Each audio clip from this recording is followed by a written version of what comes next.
Bueno, buenas tardes a todos y bienvenidos aquí a este local donde esperamos, si tenemos suerte y el tiempo acompaña, hacer muchísimas reuniones en el futuro, sobre todo el tipo de divulgación de conocimientos del tiempo actual o del tiempo pasado.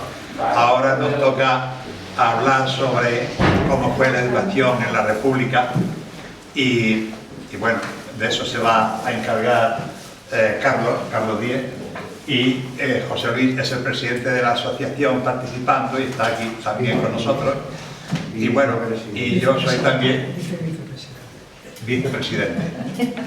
Y presidente Ángel, que está enfermo. No, pero vamos, una gripe parece ser, nos acaban de comer. Bueno, y nada, yo quería haceros alguna referencia sobre Carlos Díez Hernando, que es pedagogo y profesor en activo de educación secundaria en Geografía e Historia, integrante del grupo de memoria histórica del Colegio Lourdes Fugén. Aquí somos muchos del Lourdes Fugén y bueno, y yo creo que no todos se han enterado. Ha estudiado en profundidad el avance que supuso la República para la educación. Una de las más importantes aportaciones de la República en este campo fue la creación de grupos escolares en toda España y las famosas misiones pedagógicas, que cuando iban por los pueblos, sobre todo algunos pueblos que no tenían servicio pedagógico de ningún tipo, que era una nueva forma de entender la educación en un momento de la historia de España que se correspondía con las diferentes inquietudes pedagógicas de España y de toda Europa, que deseaban una escuela mejor y más libre.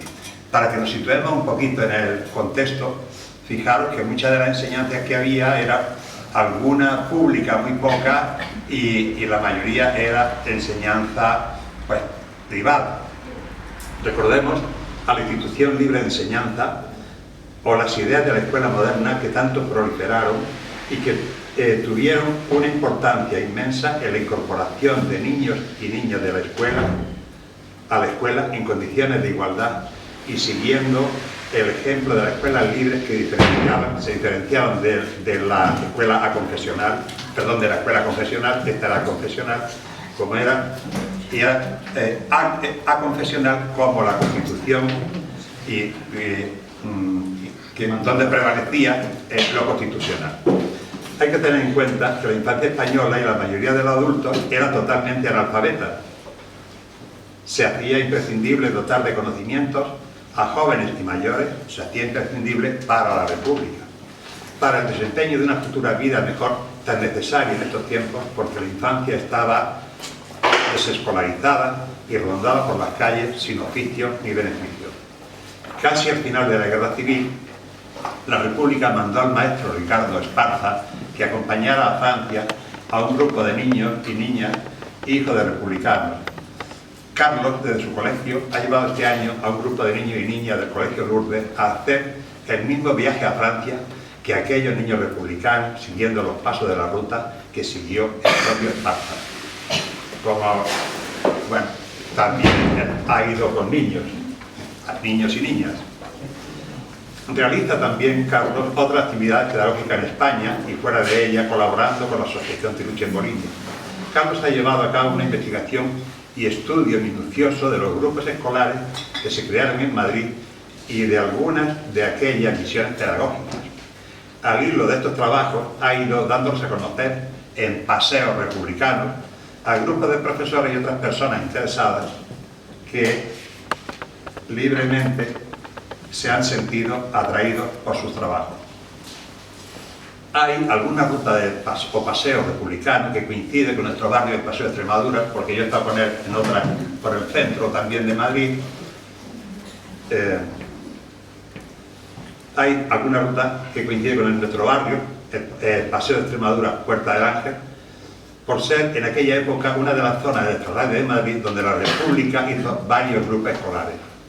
Son los actuales colegios Joaquín Dicenta, Rosario Acuña y el Tirso de Molina, actual CEI de la Ermita del Santo. Y con esto doy paso a Carlos Díez Hernando. Sobre todo ella nos va a ilustrar en estas charlas. Así que muchas gracias. ¿Se oye bien? ¿Se oye bien? Pues muchas gracias, Antonio, por la presentación. Antonio y yo nos conocemos de hace años de colegio. Aquí hay personas que también nos conocemos de lo mismo. Y bueno, es cierto que soy profesor en activo, pero también es cierto que ya por poco tiempo. Este es mi último curso, ya estoy jubilado parcialmente y a partir de septiembre ya disfrutaré de la jubilación anticipada. Me gusta mucho mi oficio, pero tengo muchas ganas también de poder dedicar todo mi tiempo a las actividades que quiero seguir desarrollando, ¿no? Yo, en realidad, lo que me considero es una persona muy identificada con el proyecto educativo de la Segunda República, con la educación, y en función a raíz de esa identificación, sí me planteé, hace ya algunos años, hacer un trabajo de investigación a partir de fuentes primarias sobre la educación de la Segunda República en Madrid. Mi interés viene también de que desde hace ya más de 20 años, desde el año 2003, participé en la fundación de GEFREMA, la Asociación Grupo de Estudios del Frente de Madrid. Aquí estamos dos de los 4 fundadores, porque veo por allí a mi amigo Juan, Antonio, nuestro presidente, y Luis de Vicente, que lamentablemente nos dejó hace 2 años, se van a cumplir ahora. Durante muchos años estuve dedicado entonces al estudio de la guerra civil, hasta que hubo un momento en el que, sin dejar de interesarme en la guerra civil, hice una reflexión, y es que es por donde quiero empezar. Creo que hemos cometido un gran error historiográfico al asociar permanentemente la Segunda República con la guerra civil. La República y la guerra civil, la República antecedente de la guerra civil. No, eso no es cierto. La Segunda República es un periodo histórico que tiene sentido en sí mismo, que no tenía por qué haber sido el preludio de una guerra. Vamos a partir de ahí. Era un régimen democrático, era un régimen de progreso, que, como todos sabemos y todas sabemos, fue violentamente sacudido por una sublevación militar o cívico-militar que da origen a una guerra. Pero la República no llevaba el germen de la guerra. Y me gustaría empezar por ahí. Creo que esta es una idea que los que creamos, nos identifiquemos con la Segunda República, tenemos que defender. Es una trampa el meter el miopac República y Guerra Civil, y yo, por tanto, me he dedicado durante los últimos 3 o 4 años a estudiar ese periodo de la República en paz, de 1931 a 1936, aunque inevitablemente siempre hay que acabar hablando de lo que pasó después, a partir del 18 de julio del 36.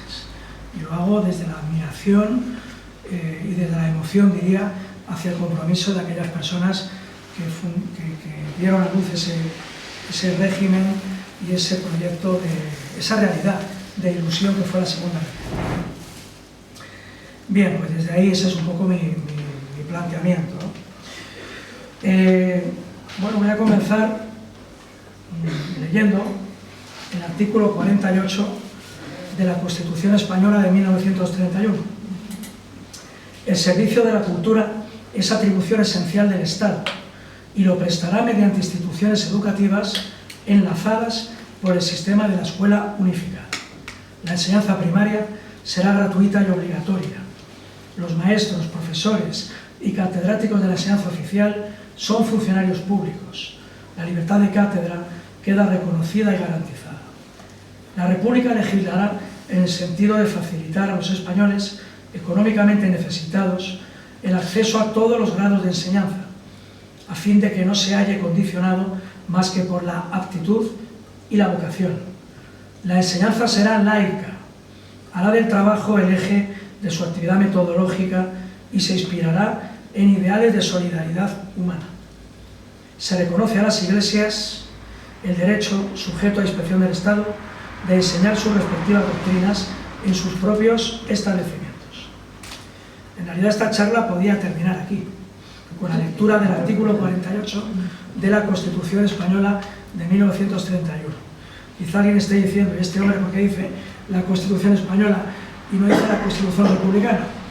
Pues por la misma razón que ahora nunca nos dicen la Constitución Monárquica de 1978, ¿no? Nos hablan siempre de la Constitución Española de 1978. La de 1931 era la Constitución española, para todas y para todos, fruto de un proceso democrático y constituyente. Por supuesto que era republicana, pero el hacer siempre el énfasis en la Constitución republicana puede llevar a pensar, esto es una cosa que los profes sabemos con nuestros estudiantes, que es que había otra Constitución, o que era solo para los republicanos. No, era la Constitución española de 1931, que le dio al Estado forma de Estado republicana. Pero creo que esta idea también es importante partir de ella. Bien, en este artículo encontramos condensada la definición del proyecto educativo de la Segunda República, pero este proyecto educativo tiene raíces anteriores. Nos tenemos que ir primero, como ha mencionado Antonio, a la Institución Libre de Enseñanza. La Institución Libre de Enseñanza se funda ni más ni menos que en 1876. Francisco Giner de los Ríos la funda en 1876, 56 años antes, 55 años antes de la proclamación de la Segunda República. Podría haber traído muchos documentos sobre la Institución Libre de Enseñanza, pero he traído este que me parece muy interesante porque es del curso 1889-90. Institución Libre de Enseñanza, hotel de la institución en el Paseo del Obelisco 8 en Madrid. El Paseo del Obelisco era la calle que ahora baja desde la Glorieta de la Iglesia hasta el Paseo de la Castellana, es decir, Martínez Campos. Ese era el Paseo del Obelisco. Y el hotel al que se está refiriendo es el lugar en el que sigue ahora la fundación heredera, digamos, de la Institución Libre de Enseñanza. Luego, fijaros si nos tenemos que remontar hacia atrás. Sin duda, la Institución Libre de Enseñanza es uno de los vectores fundamentales del proyecto educativo de la Segunda República, no hay ninguna duda, pero cuidado, no es el único. Digo esto porque, siendo un total defensor de las ideas del ideario laico, de la pedagogía de la Institución Libre de Enseñanza, a veces se tiende a pensar que todo lo hizo la Institución Libre de Enseñanza. No, es una de las fuentes, incluso puede que sea, podemos debatir sobre esto, la fuente principal de inspiración del proyecto educativo de la Segunda República, pero ni mucho menos es el único. El otro vector del que se alimenta la educación de la Segunda República es el movimiento obrero y la lucha del movimiento obrero por la educación como una herramienta de transformación política y social. Y aquí tenemos a su vez dos vectores. Uno, representado por este señor que tenemos aquí, don Francisco Ferrer y Guardia, pedagogo, fundador de las escuelas racionalistas, su libro fundamental, La Escuela Moderna, que fue injustamente, arbitrariamente acusado de autor intelectual de la Semana Trágica, a la que, por cierto, quizá podríamos dejar de llamar Semana Trágica y empezar a llamar la Revolución de 1909, ¿no? Porque trágica, bueno, pues según para quiénes fue trágica, pero no ha pasado a la historia así. Como sabéis, a Ferrer y Guardia se le atribuye la autoría de aquello, ni siquiera estaba en Barcelona cuando aquello sucedió, pero es sometido a Consejo de Guerra y fusilado.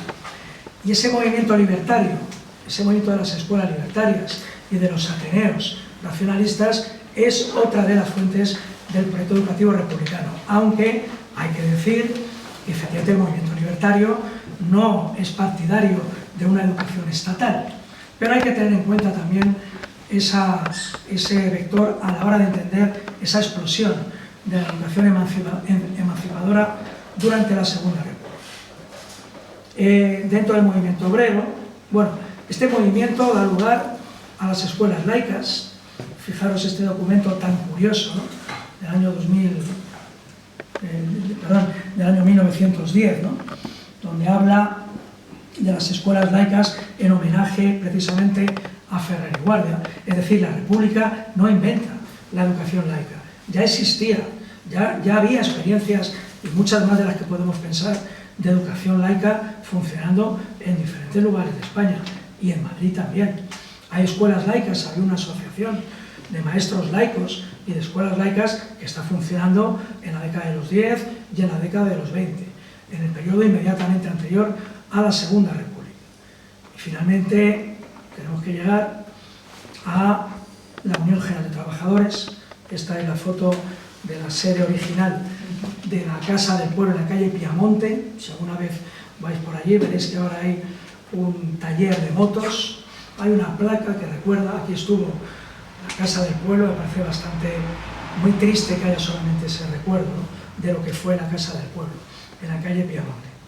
Y allí, en la Casa del Pueblo, empiezan los maestros socialistas, porque el Partido Socialista tenía su propio programa educativo, a impulsar bueno, pues muchas experiencias de carácter pedagógico. Estoy hablando en este caso de Madrid. Hasta que ya estamos llegando al momento que nos interesa. Fijaros este documento del socialista en la Casa del Pueblo. Ayer terminó sus tareas el Congreso de la Asociación General de Maestros. Este congreso tiene lugar el 5 de abril de 1931, una semana antes de las elecciones del 12 de abril, 9 días antes de la proclamación de la Segunda República. La Asociación General de Maestros va a dar paso a la FET-UGT, la Federación de Trabajadores de la Enseñanza, que va a ser el sindicato mayoritario en el magisterio progresista. Había otros sindicatos que representaban al magisterio conservador, pero este era el mayoritario en el magisterio progresista.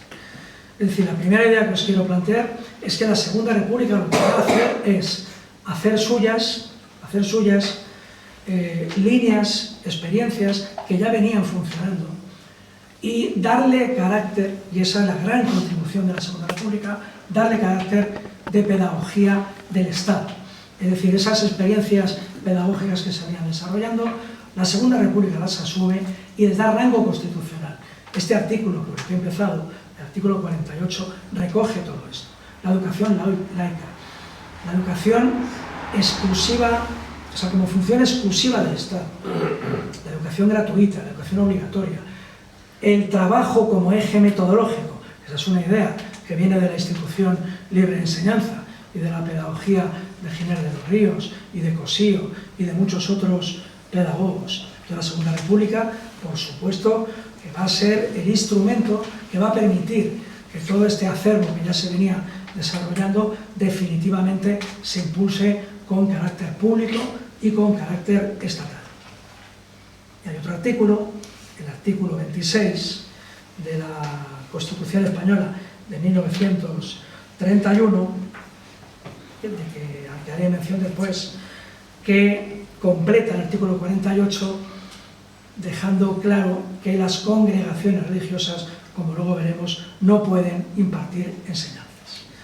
Pero insisto que la idea fundamental que quiero transmitir, la Segunda República no inventa una pedagogía, lo que hace es asumir pedagogías que ya eran preexistentes y convertirlas en la pedagogía del Estado, en la pedagogía pública. Bien. ¿Cuál es el momento fundacional de todo esto? Bueno, pues 1931, el proceso constituyente. Por cierto, aquí hay que hacer referencia a otra cuestión. Los republicanos siempre celebramos, y está muy próxima a la celebración, el 14 de abril. Y por supuesto que hay que seguir haciendo. Pero el 14 de abril no es el momento fundacional de la República. El 14 de abril, a consecuencia de las elecciones del 12 de abril, se constituye un gobierno provisional.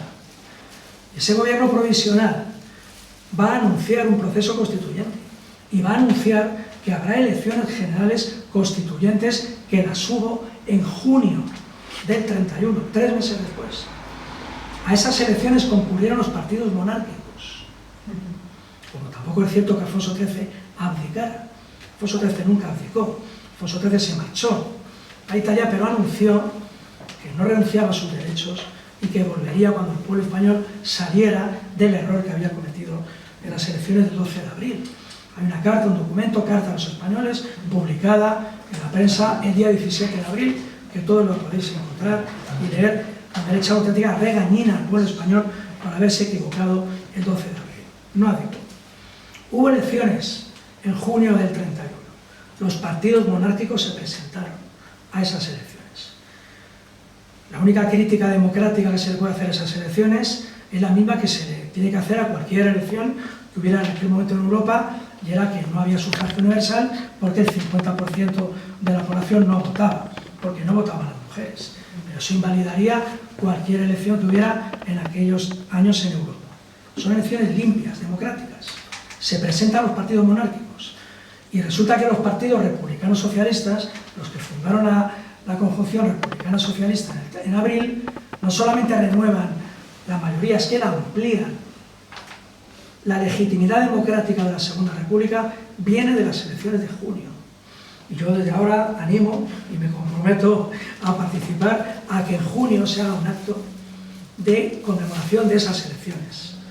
No quiero decir la fecha de memoria, creo que fueron el 23 de junio, no estoy seguro de la fecha, pero son en junio del 31. Ahí nace constitucionalmente la República. Si los partidos monárquicos hubieran ganado esas elecciones, la experiencia republicana hubiera durado 3 meses. ¿Por qué no se habla de estas elecciones? Pues porque no interesa hablar de ello. Porque lo que interesa es seguir diciendo que la Segunda República no tiene legitimidad institucional porque deriva de unas elecciones municipales. No es verdad, deriva de unas elecciones generales constituyentes. Yo entiendo que ese dato lo oculten los contrarios a la República. Lo que no entiendo es que los que defendemos la República no hagamos una defensa de esa fecha, junio del 31. Y ahí va a haber un proceso constituyente apasionante. Desde que se constituyen las Cortes, que por aquí creo que tengo una foto, aquí está. Esta foto es del día en el que se constituyen las Cortes salidas de esas elecciones de junio en el Congreso de los Diputados. Las Cortes inician el encargo que tenían de redactar una Constitución. Os animo a que en la web del Congreso de los Diputados, porque están los diarios de sesiones de todos los días, busquéis los debates parlamentarios y especialmente los de octubre, cuando se debate el artículo 48 que he leído y el 26. Son debates durísimos.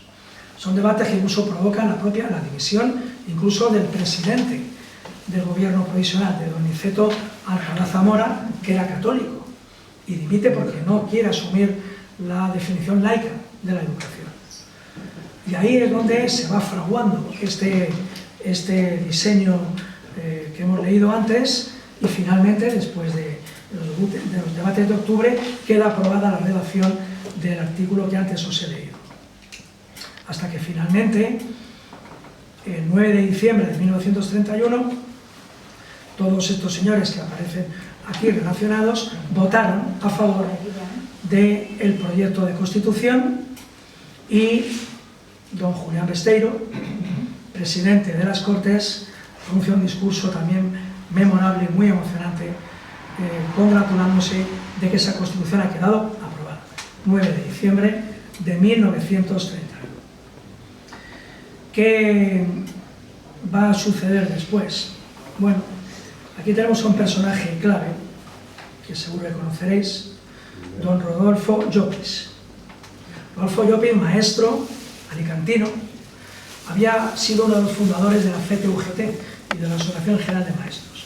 Venía del movimiento sindical, también era masón, y también estaba totalmente vinculado a la ILE. Yo creo que Llopis es quizá, desde mi punto de vista, el personaje público que mejor sintetiza esa confluencia del vector liberal, del vector de la ILE con el vector del movimiento obrero, en este caso la línea del movimiento socialista. Rodolfo Llopis, Manuel Azaña había nombrado ministro a otro maestro, a Marcelino Domingo, que aprovecho que están aquí dos compañeros catalanes para mencionarle, ¿no? Marcelino Domingo, maestro, fue el primer ministro de Instrucción Pública de la Segunda República.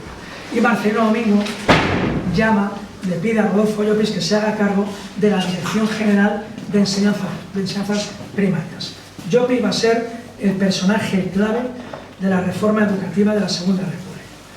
Tiene un libro que os aconsejo que busquéis, lo vais a encontrar en las bibliotecas públicas, por ejemplo en la que está la Biblioteca Pública Pérez Galdós, que está en el cuartel de Conde Duque, lo vais a encontrar. no suele ser muy solicitado, con lo cual, si vais, seguro que lo vais a poder leer. La revolución en la escuela. Es un libro apasionante.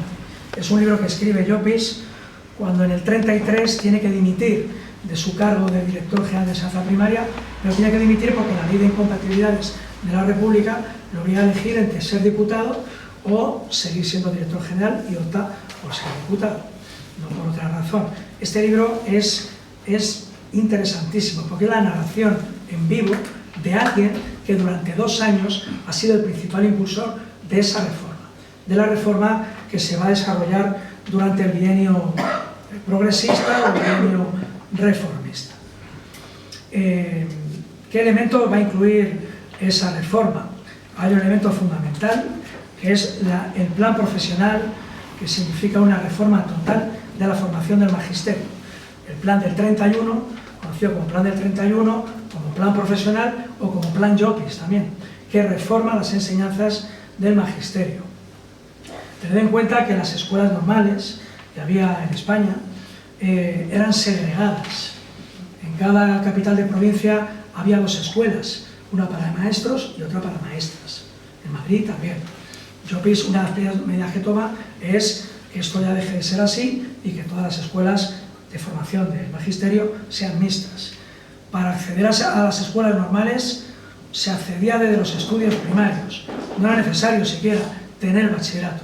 Llopis establece que no, que para acceder a las escuelas normales hay que haber cursado bachillerato. Por cierto, decisión que le cuesta las críticas de sus camaradas, que era el término que se utilizaba entonces, sindicales, que le acusan de traidor a la clase obrera, ni más ni menos, por tomar esa decisión. Porque dicen que de esa manera no se va a facilitar que la gente de origen humilde pueda acceder al magisterio como salida laboral.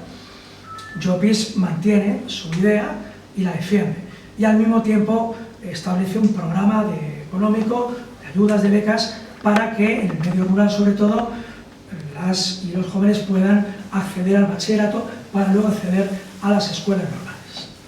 Es, sin duda alguna, el principal impulsor de las reformas educativas de la República. Pero había quedado algo pendiente, que antes nombré, y es que, como habéis escuchado, el artículo 48 decía que la educación debía ser laica. Pero aquí hay un problema, y es que en aquel momento la educación en España, aunque desde 1857, con la ley Moyano, ya tenía que haber sido una atribución del Estado. El Estado había delegado su obligación y se la había encomendado a la Iglesia, y eran las congregaciones religiosas las que atendían fundamentalmente la educación en España. La propia Constitución, en el artículo 26, dice: todas las confesiones religiosas serán consideradas como asociaciones sometidas a una ley especial. Luego continúa el artículo y llego a este punto. Las órdenes religiosas se someterán a una ley especial votada por estas Cortes Constituyentes y ajustada a las siguientes bases. Y la base cuarta decía: prohibición de ejercer la industria, el comercio o la enseñanza. Ya en la Constitución de 31 se establece la prohibición de que las congregaciones religiosas impartan enseñanza. Pero claro, había un problema. La República tiene que construir escuelas para todas las niñas y los niños que no tienen escuela. Hay un debate interminable sobre cuántos niños no estaban escolarizados. El libro que yo siempre recomiendo al respecto es este libro, La enseñanza en la Segunda República, de Mariano Pérez Galán, un gran estudioso de todo esto que ya falleció hace bastantes años. Yo tuve la suerte de conocerle y yo creo que es el que mejor ha estudiado todo este tema.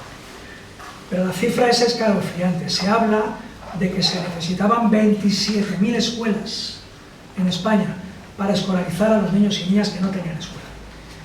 Entonces la República no podía acometer al mismo tiempo la construcción de escuelas con el cierre de las escuelas que estaban en manos de la Iglesia. Entonces, bueno, pues hay una situación durante 2 años, digamos, de transición, durante ese periodo de tiempo las escuelas religiosas siguen funcionando. Ahora voy a hablar de los grupos escolares, hasta que en el año 33 ya se acomete definitivamente la obligación de escribir, de redactar esa ley anunciada en la Constitución que desarrollara el artículo 26. Como sabéis, las constituciones necesitan luego de leyes orgánicas que lleven a la práctica esos principios constitucionales. Eso es lo que hace la Ley de Congregaciones Religiosas, que es la que tenéis aquí, además en un formato que a mí siempre me gusta mucho enseñar, porque es el formato original, y fijaros qué bonito, que está encuadernado con esta lazada de la bandera tricolor. Este es el documento original de la Ley de Congregaciones. Pero claro, esa ley tenía que entrar en vigor aquí desde el inicio del curso. ¿Qué fue lo que pasó con la Ley de Congregaciones Religiosas? No la puede derogar, pero sí la puede congelar. Y entonces lo que hace es que el decreto de aplicación de esa ley queda aplazado. Y entonces el cierre de los colegios religiosos no se hace efectivo, a pesar de que la Ley de Congregaciones ya está aprobada. Hay muchos documentos que hablan sobre esto. A mí me llamó mucho la atención un meeting, bueno, no es un meeting, un discurso de Gil Robles ante los suyos, en el que se vanagloria de que han conseguido parar la Ley de Congregaciones Religiosas. Otro mito que se nos cae: la República no cerró los colegios religiosos. Eso no es verdad. Que los quería haber cerrado, eso sí es verdad. Que los hubiera cerrado con la Ley de Congregaciones también es cierto, pero no tuvo tiempo de hacerlo. En febrero del 36, cuando sean las terceras elecciones generales de la República y el Frente Popular gana las elecciones, fijaros qué curioso, que Manuel Azaña, cuando vuelve a ser nombrado, antes de ser presidente de la República, como sabéis fue presidente del gobierno, vuelve a llamar a Marcelino Domingo para que se haga cargo del Ministerio de Instrucción Pública. Y Marcelino Domingo, en marzo, las elecciones fueron el 16 de febrero, en marzo del 36, ya envía una directiva a todos los inspectores para que le remitan relaciones completas de todos los colegios religiosos, porque ahora sí se iban a ver cerrado. En septiembre del 36, los colegios religiosos en España sí se hubieran cerrado en aplicación de la Ley de Congregaciones.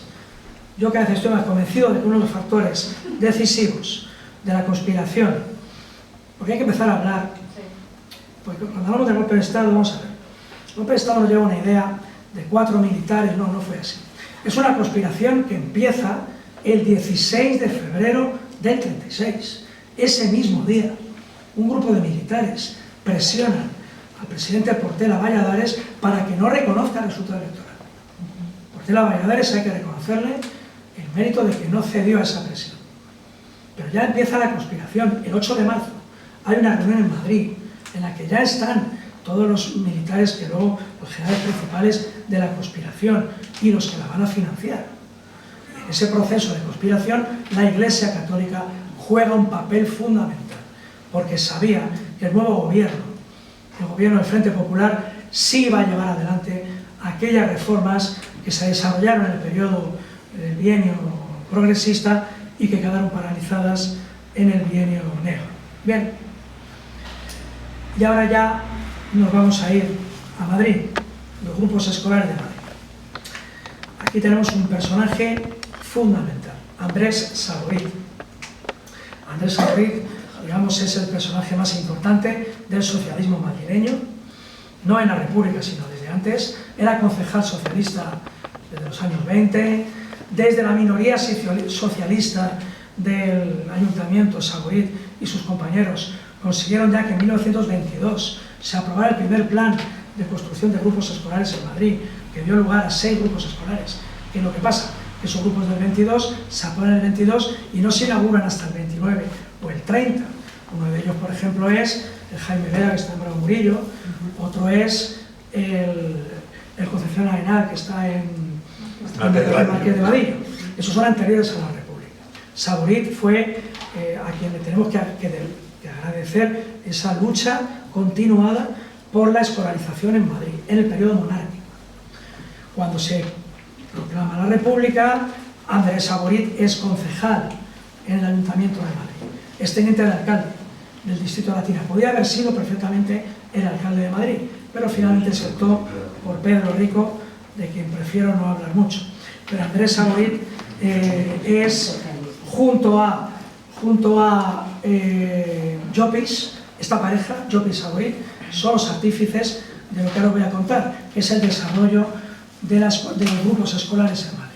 Es muy interesante ver documentos donde van juntos, por ejemplo, a supervisar las obras, ellos personalmente, a supervisar las obras de los grupos escolares, a ocuparse de que realmente todo eso que se ha decidido se va a llevar a la práctica.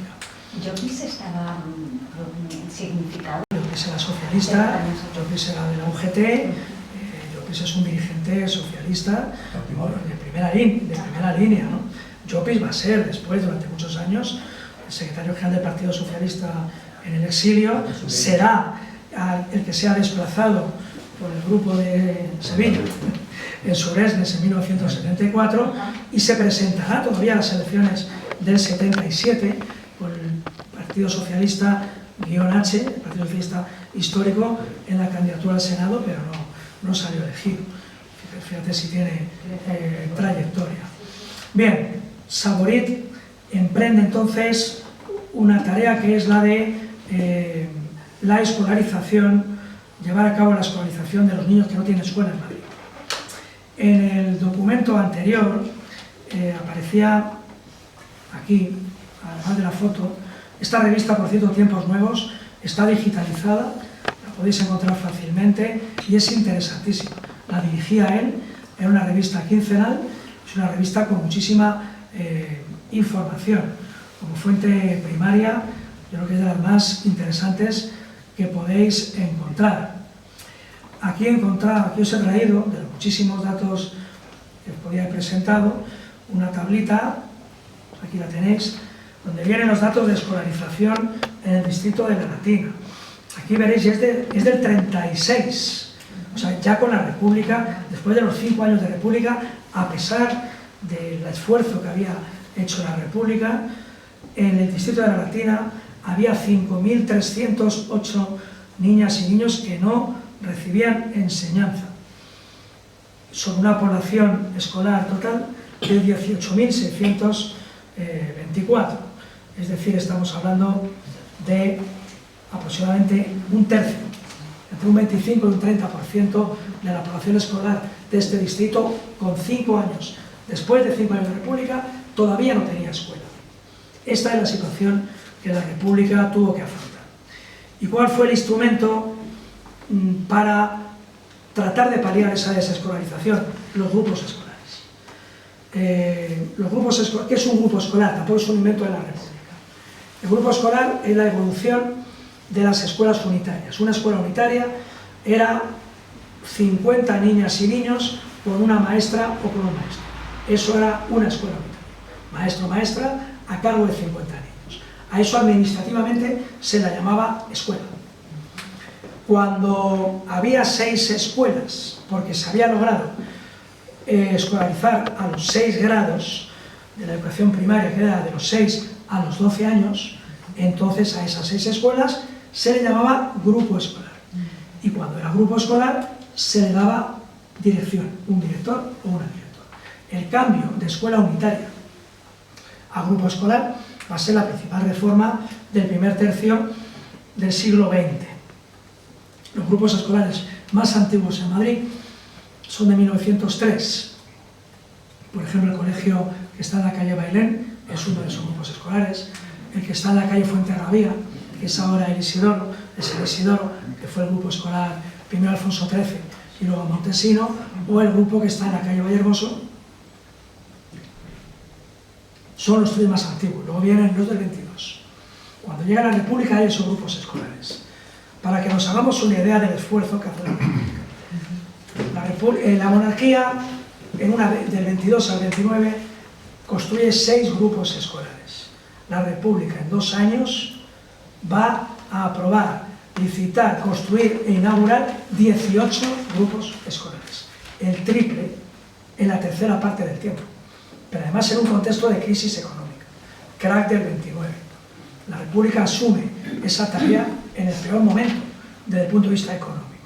No hay parangón, no hay otro caso en la historia de Europa de un Estado que en tan poco tiempo haya hecho ese esfuerzo de escolarización. Y ahora voy a poner fotos de 3 grupos escolares que los tenemos muy cerquita. El Grupo Escolar Rosario de Acuña, actual Centro Cultural Rosario de Acuña, recuperó ese nombre gracias al tesón de una asociación vecinal que consiguió que se volviera a llamar así y que se dejara de llamar San José de Calasanz, que me parece que es como se llamaba. Este edificio es. Fijaros, lo llamativo del edificio es que no hay nada alrededor. Es decir, que estos grupos escolares se construyen en barriadas que estaban prácticamente despobladas. ¿Para qué? Para que pudieran venir aquí las niñas y los niños de todos los barrios del extrarradio de Madrid que no tenían escuela. Esta foto ahora sería políticamente incorrecta, ¿no? El presidente de la República, don Niceto, con una niña en brazos. Esta foto se corresponde al momento de inauguración de ese grupo escolar, 11 de febrero de 1933. ¿Por qué se eligió el 11 de febrero? Porque la República elegía fechas simbólicas. El 11 de febrero de 1873 se había proclamado la Primera República. 60 años después se inauguran los primeros 5 grupos escolares de la República. El Rosario Acuña y el quizá más emblemático, que fue el Pablo Iglesias, que está en tribunal, que es el actual Colegio Isabel la Católica. 14 de abril se van a inaugurar la segunda remesa de grupos escolares, entre ellos el Joaquín Dicenta. Aquí lo tenéis, el mismo colegio que sigue existiendo ahora. Esta foto está hecha por la parte trasera del edificio. Lo mismo, no hay edificios a su alrededor. Este se sigue llamando Joaquín Dicenta, aunque creo, no estoy seguro, que durante el franquismo pasó a llamarse, creo, Joaquín García Morato, pero tiene ahora el nombre de Joaquín Dicenta. Joaquín Dicenta fue otro socialista que en el ayuntamiento, como Saborit, luchó por la educación en Madrid. Y ese mismo día, el 14 de abril, se inaugura el grupo escolar con el nombre Tirso de Molina, que es el actual CEIP Ermita del Santo. Esta foto es muy bonita. Si pasáis un día por ahí, reconoceréis que estas escaleras son las escaleras actuales del edificio. Estas niñas que están aquí con su maestra las trajeron de otro grupo escolar que ya existía, que era el que se conocía, que era el grupo escolar Conde de Peñalver, que todo el mundo conoce como La Paloma, que está en La Latina. Esas niñas las trajeron de allí para que participaran en el acto de inauguración. Estas fotos son del 14 de abril de 1933. Estos son los 3 grupos escolares más cercanos a donde estamos ahora, de aquellos 18 grupos escolares del primer bienio. Pero es que la República siguió construyendo grupos escolares. ¿Qué es lo que pasa? Que hay un parón, justamente, durante el bienio negro, en el periodo 34 a 36. Aún así, se inauguró un grupo escolar en ese periodo. Por ejemplo, el Lope de Vega, no tiene que ver con el Lope de Vega actual, que está en la calle Inglaterra, cerca del metro de Urgel. Y en 1936, cuando el Frente Popular gana las elecciones, viene una nueva oleada, digamos, de inauguración de grupos escolares. Y aquí llegamos a algo muy interesante.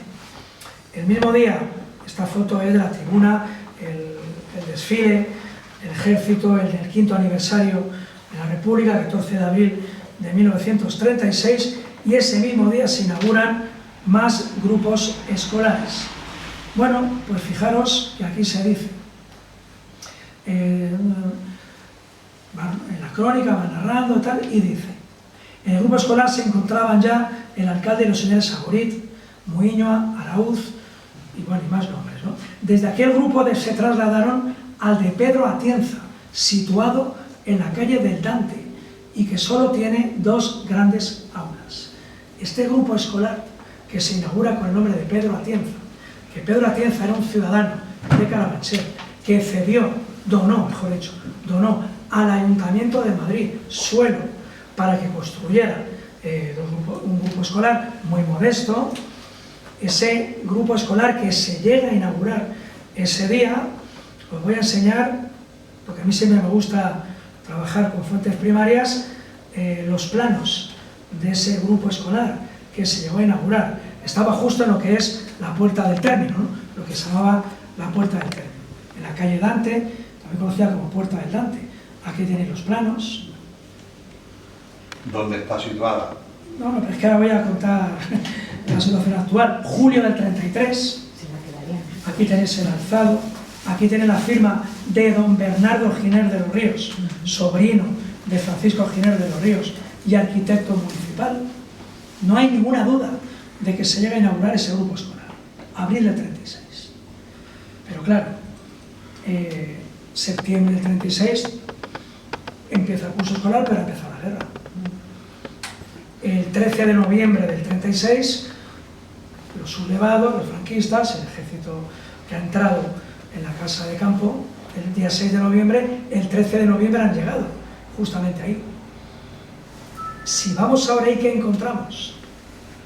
Quizá alguien del barrio lo sepa, un colegio religioso. La sección infantil del colegio religioso, es que no, Divino Maestro. Divino Maestro, gracias. Divino Maestro.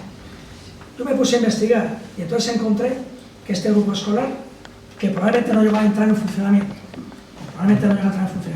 fue inaugurado, pero habría que ver si iba a funcionar en esos pocos meses hasta final de curso. Eso habría que investigar. Lo que está claro es que a partir de noviembre del 36 ahí no puede funcionar nada, claro, es una zona que está en pleno frente. Cuando acaba la guerra, encontré el documento de reforma de ese edificio. Se le va a dar el nombre de este falangista que fue fusilado, Montero, como Matías Montero, gracias, Matías Montero, y pasa a llamarse Grupo Escolar Matías Montero. Bueno, hasta ahí, dice, vale, como pasó con casi todos los grupos escolares, que se les cambió el nombre. Pero es que la cosa no queda ahí, es que hay un momento, en los años 50, en que ese edificio, por arte de Birri Birloque, ya pertenece a una congregación religiosa. Ahí lo que hay es una transmisión de patrimonio público, de patrimonio del Estado, con el agravante de que fue una donación de un ciudadano al Ayuntamiento de Madrid a manos de la Iglesia. Y esa situación se mantiene ahora. Esto lo conté en el Paseo Saborit que hicimos recientemente.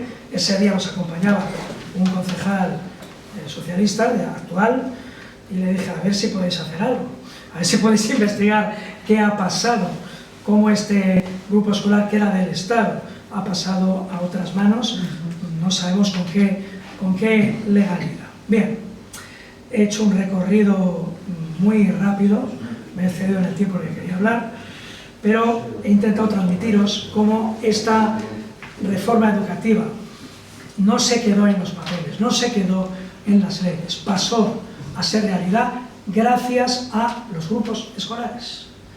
En cada uno de esos grupos escolares, en cada uno de esos 18 grupos escolares, se educaron durante esos cursos miles de niñas y niños con ese ideario republicano, educativo republicano. ¿Gracias a quiénes?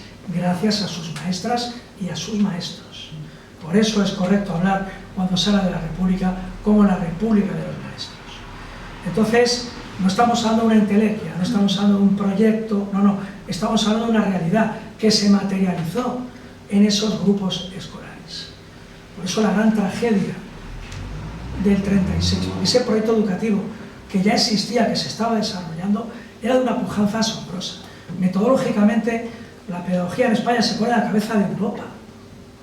Es decir, las ideas pedagógicas de Europa que llegan se materializan en la Segunda República y podemos decir que en ciertos aspectos nos ponemos a la cabeza. Se convierte en referente en Europa lo que está pasando en España. Luego sucedió lo que sucedió. Pero esto existió y lo tenemos que decir y lo tenemos que reivindicar.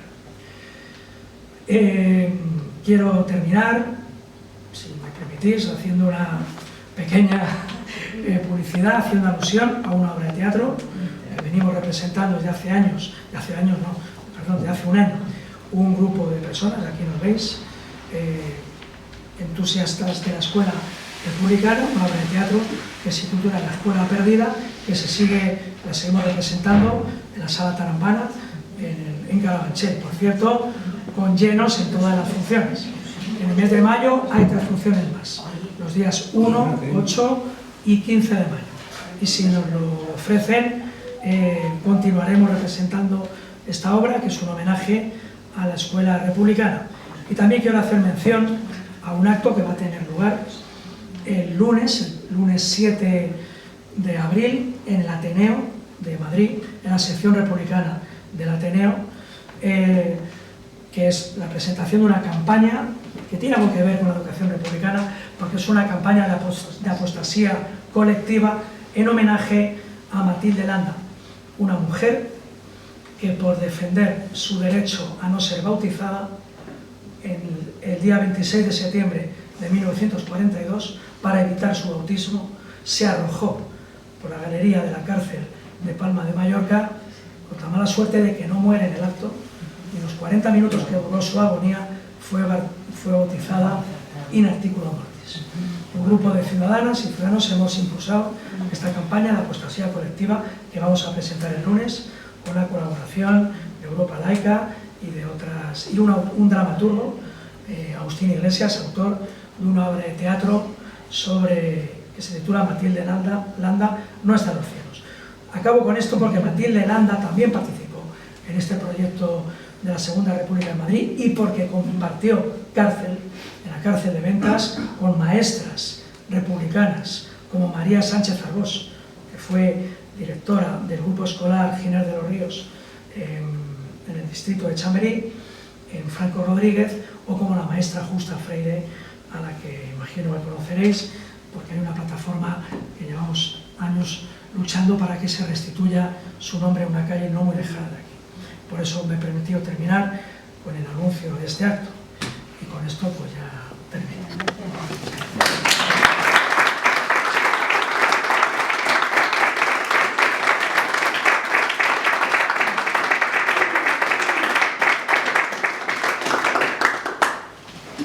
Bueno, pasamos a la... Una cosa